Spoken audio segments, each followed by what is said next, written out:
menunjukkan jalan. Ada orang jalan tersesat, ditunjukkan, Bapak, Ibu tujuannya kemana? Ke sini. Bukan ke sini jalannya lewat sana. Atau ada orang tanya sama kita, kalau jalan menuju ini, itu kemana? Kita beri tahu. Itu punya nilai sedekah. Punya nilai apa? Sedekah. Iya. Dan wabasoruka, iya. Matamu menggandeng orang yang kabur penglihatannya supaya tidak menabrak, itu punya nilai apa? Sedekah. Punya nilai sedekah. Maaf, ini begitu indahnya Rasulullah. Tidak mau mengatakan buta, tapi mengatakan orang yang kabur matanya. Ya, jadi orang menuntun orang buta itu punya nilai apa? Sedekah. Punya nilai sedekah. Ini ngomong nuntun orang buta, jadi saya teringat. Ini perbuatan-perbuatan yang diceritakan oleh Rasulullah dan kita peduli untuk melakukan. Di satu saat nanti Allah akan menunjukkan kepada kita, bukan hanya punya nilai sedekah saja, tidak. Tidak hanya punya nilai sedekah, tapi akan terwujud. Apalagi wujudnya ketika kita sedang menghadapi sakaratul maut. Paling ngeri manusia itu menghadapi sakaratul maut. Ketika menghadapi sakaratul maut, ya, napasmu sudah ada di leher, itu disebutkan dalam satu ayat, ya. Itu makanya mudah-mudahan kita semuanya husnul khotimah. Makanya Bapak Ibu melihat orang kalau mau mati, itu matanya tidak berkedip, terus terbelalak matanya. Di samping melihat satu sosok yang semakin mendekat, malaikat maut yang akan mencabut nyawanya. Juga sedang melihat kebaikan-kebaikannya ketika hidup di alam dunia. Ada seorang ulama namanya Syekh Abdullah Al-Afifi. Dalam kitabnya Wasaya Rasul Sallallahu Alaihi Wasallam. Kitab ini saya beli tahun 94 ketika saya di Afrika. 3 jilid. Dan saya menulis buku 600 halaman. Namanya Sebaiknya Anda Tahu. Ini disebutkan, saya sebutkan kisah ini dalam buku Sebaiknya Anda Tahu. Dan alhamdulillah, dengan kejadian ini banyak orang yang sadar, yang asalnya dulunya cuek, akhirnya menjadi peduli. Satu saat, ya, Rasulullah Shallallahu Alaihi Wasallam itu selesai sholat menanyakan seseorang yang biasa ikut sholat jamaah tapi tidak kelihatan. Ini seharusnya seorang imam begini, ya, kalau mau sholat di samping mengatakan sawu sufufakum, jangan ngomongnya di mic aja, luruskan barisanmu, tapi tidak melihat jamaah. Apa dulu Rasulullah ada mic? Ini kan sawu sufufakum. Fa inna taswiyatas sufuf min tamamis shalah wa fi riwayatin min iqamatis shalah. Apa Rasulullah itu ngomongnya di mic? Tidak ada mic. Rasulullahnya berbalik kepada jamaah. Ada lagi, kita kan melatih santri menjadi apa? Imam, ya. Maksudnya biar ngikuti Rasulullah Sallallahu Alaihi Wasallam. Apalagi ada yang tanpa ketika mendengar iqamah langsung ke tempat imam, mendekat mic, langsung niat Allahu Akbar. Ngomong softnya diluruskan aja enggak. Rasulullah itu melihat. Bahkan satu riwayat Rasulullah itu keliling, meluruskan soft. Iya. Sampai Rasulullah mengatakan, orang yang melihat soft di depannya berlobang dan dia loncat secepatnya untuk menutup lubang soft itu akan mempunyai nilai yang luar biasa di sisi Allah. Kadang-kadang mau nutup soft kelengkat, rasanya pengen diplak dari belakang. Ya, belajar tapi tidak diamalkan. Mudah-mudahan kita mempunyai ilmu yang manfaat. Amin. Menutup soft yang berlubang itu luar biasa. Sebab kalau ada orang sholat jamaah, softnya berlubang. Sampai takbir, yang di belakang tidak mau masuk ke depan. Tidak mungkin sholat jamaah itu khusyuk. Tidak mungkin. Sebab setan bermain di antara sela-sela soft. Ini hadis sahih. Ini hadis sahih. Jadi atur soft yang benar. Ikuti Nabi kita Muhammad SAW. Rasulullah selesai sholat menanyakan, Aina fulan, aina fulan. Mana fulan? Yang biasa aku lihat softnya di sebelah sini. Kok beberapa hari ini tidak kelihatan? Beberapa orang mengatakan, ya Rasulullah, mata fulan. Fulan yang jenengan tanyakan itu meninggal dunia. Iya. Innalillah wa inna ilaihi raji'un. Titen Rasulullah itu. Kalau ada jamaahnya yang tidak hadir, ya. Kadang-kadang sudah ada muraqib aja lepas ya. Di bulan yang sedang banyak turun rahmat. Tidak ikut sholat jamaah isya, tidak ikut sholat tarawih.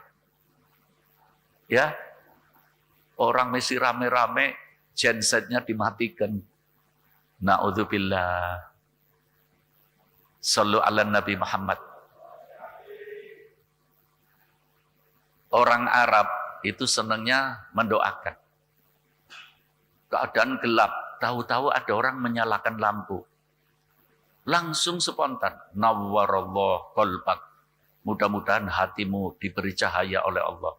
Tapi kalau yang gelap, kemudian lagi rame-rame, lagi ada acara dimatikan, itu doanya apa kira-kira? Masya Allah, mudah-mudahan dapat hidayah. Dapat ampunan dari Allah Subhanahu wa Ta'ala. Saya lanjutkan. Rasulullah tanya, para sahabat mengatakan, meninggal ya Rasulullah si fulan. Kata Rasulullah, siapa di antara antum yang hadir ketika dia sakaratul maut? Siapa di antara antum? Ada beberapa orang yang angkat tangan. Aku ya Rasulullah. Ta'alu, sini mendekat. Apa kata Rasulullah? Kamu menyaksikan waktu dia akan menghembuskan napas terakhir? Betul ya Rasulullah. Apa yang dia katakan? Sallu ala Nabi Muhammad. Ini kalau bukan mukjizat tidak mungkin. Ya, ini mukjizat Nabi kita Muhammad SAW. Ini percaya kepada mukjizat juga penting, bukan khurafat ini. Ya, mukjizat. Iya. Rasulullah mengatakan, kamu sekalian hadir? Betul ya Rasulullah. Apa yang diucapkan dia waktu akan menghembuskan napasnya yang terakhir? Para sahabat mengatakan, kami lagi bingung ya Rasulullah. Dia ketika akan menghembuskan napasnya, mengucapkan 3 kalimat. Sebelum mengucapkan, La ilaha illallah. Iya. Apa kalimatnya? Kata Rasulullah, 3 kalimat itu. Betul Rasulullah, aku lagi bingung. Coba apa ini arti kalimat ini? Yang pertama, sahabat itu akan menghembuskan napasnya terakhir mengatakan, laitahu kulluh. Ini yang pertama. Laitahu kulluh. Yang kedua, laitaha jadidah. Yang ketiga, laitaha katsira. Itu 3 ucapan ya Rasulullah. Rasulullah dengan senyum. Kalian tahu apa maksudnya? Maksudnya ini salah satu isyarat dari Allah yang Allah sebutkan dalam surat Al-Waqiah, idza balaghatil hulqum, ketika napas sudah sampai di tenggorokan, maka Allah mempertunjukkan amal-amal kalian. Dia mengucap 3 kalimat. Yang pertama, laitahu kulluh. Melihat. Ketika akan menghembuskan napasnya, melihat. Jadi satu saat pagi hari, dia sarapan. Ketika sarapan, di hadapannya ada sepotong roti. Belum mulai sarapan, ada menyelonong tangan perempuan dengan gemetar dan pucat. Tolong berikan aku makan. Aku sejak tadi malam tidak makan. Maka sarapan 1 potong roti itu dibagi 2, separuh diberikan kepada orang yang minta, separuh dimakan. Ketika akan menghembuskan napasnya yang terakhir, pahala memberi sepotong roti kepada orang yang kelaparan kelihatan. Ketika kelihatan, dia mengatakan, laitahu kulluh. Oh, seandainya tak berikan semuanya, tidak dipotong jadi 2, tak berikan semuanya saja, maka sekarang aku akan lebih indah melihat pahalanya. Mari sebelum napas di sini, kita berlomba, peduli, ya. Nanti kalau sudah di sini tidak bisa apa-apa. Yang kedua, ya Rasulullah mengatakan, laitaha jadidah. Iya. Jadi orang ini keluar dari rumah sebelum subuh, mau ke masjid, mau sholat jamaah subuh, keadaannya lagi dingin. Dingin di Madinah itu beda dengan dingin di sini. Ya, kalau dingin di sini enak. Guci, sedingin-dinginnya Guci masih enak. Dingin di Madinah itu masuk ke dalam tulang dinginnya. Saya kalau di Madinah itu dulu, ya, itu kadang-kadang pakai kaos kakinya rangkep 3. Masih tergigit oleh dingin. Iya. Orang itu keluar dari rumah sebelum subuh memakai jubah double. Jubah lama kemudian dirangkap dengan jubah baru. Jubah lama dirangkap dengan jubah baru. Iya. Di jalanan ada orang yang lagi gemeter. Karena pakaiannya compang-camping. Dalam keadaan dingin yang begitu menyengat. Kadang-kadang di Madinah itu kalau dinginnya luar biasa, napas saja repot. Kita pakai oksigen. Iya. Melihat orang yang gemeter kedinginan, jubah yang baru dilepas, kemudian jubah yang lama dilepas, yang diberikan kepada orang yang kedinginan jubah yang lama, jubah yang baru dipakai lagi. Ketika napasnya dalam tenggorokan, melihat pahalanya memberi jubah yang lama, begitu lihat pahalanya memberi jubah yang lama, dia mengatakan, laitaha jadidah, seandainya yang aku berikan jubah yang baru, maka aku akan memandang lebih indah lagi pahalanya. Benar dapat pahala memberi jubah yang lama, tapi seandainya yang diberikan jubah yang baru akan lebih banyak pahalanya. Shallu ala Nabi Muhammad. Ini kembali kepada ini yang sedang kita ceritakan. Yang ketiga, ya Rasulullah mengatakan, laitaha katsira, seandainya banyak. Itu apa ya Rasulullah? Jadi satu saat dia jalan, di jalanan lihat orang buta lagi jalan, akan nabrak-nabrak, bahkan akan jungkal ke satu lembah, maka dituntun oleh dia, dituntun sampai tempat tujuannya. Ketika lagi sakaratul maut, dia melihat pahalanya orang nuntun orang buta. Pahalanya orang nuntun orang buta. Iya. Dia mengatakan, laitaha katsiroh, seandainya aku nuntunnya banyak. Sayang hanya segitu nuntunnya. Jadi orang itu jangan sampai menjadi orang yang menyesal. Jadilah orang yang puas dengan, tidak ada ya manusia puas ya. Artinya legolah dengan perbuatan dia yang baik.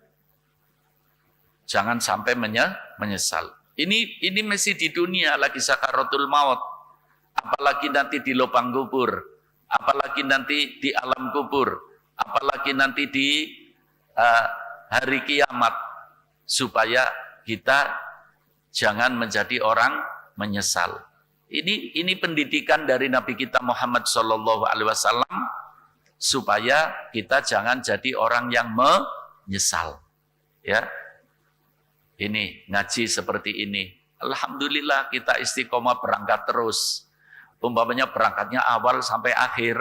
Takutnya waktu sakaratul maut laitaha, ya. Seandainya tiap hari berangkat, sayangnya awal sampai akhir tok. Nah, itu. Jangan sampai begitu terjadi pada kehidupan kita. Bukan untuk siapa-siapa, untuk diri kita sendiri. Kita semangat ngaji untuk kita.